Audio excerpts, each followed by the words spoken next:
Yo, what's up everybody? It's your boy, Abu, back with another video. Picture this. You've got your business, everything's running smooth, but then, bam! You realize you're losing millions because of tiny, avoidable mistakes in your procurement process. So, in this video, we're breaking down the top 5 procurement blunders that could be costing your company a fortune. We're talking real case studies, easy to understand explainers, and maybe even a few laughs along the way. Let's get into it. Okay, first up, we're talking about something super important, supplier evaluation. This isn't about just picking the cheapest option and calling it a day, fam. Think about it. You're trusting these guys with your products, your materials, basically the lifeblood of your business. You need to know they're reliable, they deliver on time, and their quality is top-notch. Late deliveries, shoddy products, all that drama, that translates to delays, unhappy customers, and a hit to your bottom line. We don't want that.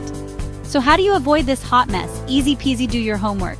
Check their track record, read reviews, maybe even stalk their LinkedIn profiles a little, just for good measure. Trust me, putting in the effort up front to find a solid supplier is way better than dealing with the headache and the financial drain of a bad one later. Remember, in the game of business, you gotta choose your teammates wisely. All right, let's talk about contracts, shall we? I know, it's not the most exciting topic. It's like reading the terms and conditions. We all just scroll to the bottom and hit accept, am I right? But hold up, when it comes to procurement, contracts are everything. A poorly written or poorly managed contract is basically an open invitation for disaster. It's like going into a boxing match with your hands tied behind your back. You're just asking for trouble. Imagine you're a company that manufactures those super trendy fidget spinners. You've got a contract with a supplier for the little bearings that make the spinners spin. But here's the thing, your contract doesn't clearly define the quality standards for the bearings. So your supplier sends you a batch of these bearings that are, let's just say, less than stellar. Now you're stuck with thousands of useless fidget spinners, angry customers demanding refunds, and a reputation that's spinning out of control. All because of a poorly written contract. Not cool, right? This is why contract management is so crucial. Chapter 3. Let's talk about demand forecasting, which sounds super complicated, but it's really just a fancy way of saying know your numbers. Basically, you need to have a good grasp on how much of your product or service is actually in demand. Because if you underestimate demand, you're going to end up with shortages, missed opportunities, and customers jumping ship to your competitors. But if you overestimate demand, well, you'll be swimming in excess inventory, watching your money literally go to waste. Think of it like this. You're throwing a party. If you underestimate how much food people will eat, you'll have hangry guests and a less than lit party.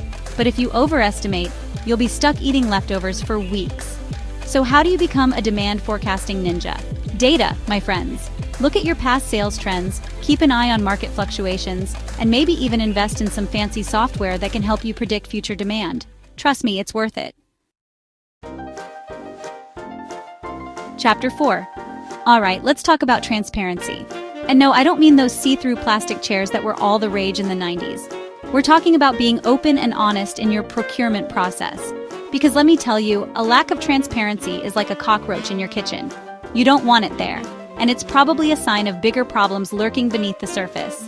When you're not transparent about how you choose suppliers, how you negotiate contracts, or how you spend company money, it creates breeding ground for suspicion, distrust, and potentially even some shady business practices. So, how do you keep things squeaky clean? It's all about communication, my friends. Make sure everyone involved in the procurement process is on the same page. Establish clear guidelines and procedures. Remember, transparency builds trust, and trust is essential for any successful business. Chapter 5. Listen up, folks, because this next one is a game-changer procurement technology. We're talking about ditching those dusty old spreadsheets and stepping into the 21st century with software and systems that can streamline your entire procurement process. Think about it. Manually processing invoices, tracking orders, and managing suppliers is not only time-consuming, but it's also prone to errors. But with the right technology, you can automate those tedious tasks, free up your team to focus on more strategic initiatives, and get real-time insights into your spending. It's like having a personal assistant for your procurement needs, except this assistant doesn't need coffee breaks or vacations. So, if you're serious about optimizing your procurement process and saving your company some serious cash, it's time to embrace the power of technology. Trust me, your bottom line will thank you. So there you have it, folks. The top 5 procurement blunders that could be costing your business millions. From dodgy supplier relationships to contract chaos and the power of technology, we've covered it all. Remember, procurement doesn't have to be a headache. By avoiding these common mistakes and implementing some of the tips we discussed, you can save your company money, improve efficiency, and keep your business running like a well-oiled, money-making machine. If you found this video helpful, make sure to give it a big thumbs up. Hit that subscribe button for more awesome content, and let me know in the comments below what procurement challenges you've faced. Until next time, stay savvy, stay informed, and keep those procurement processes on point.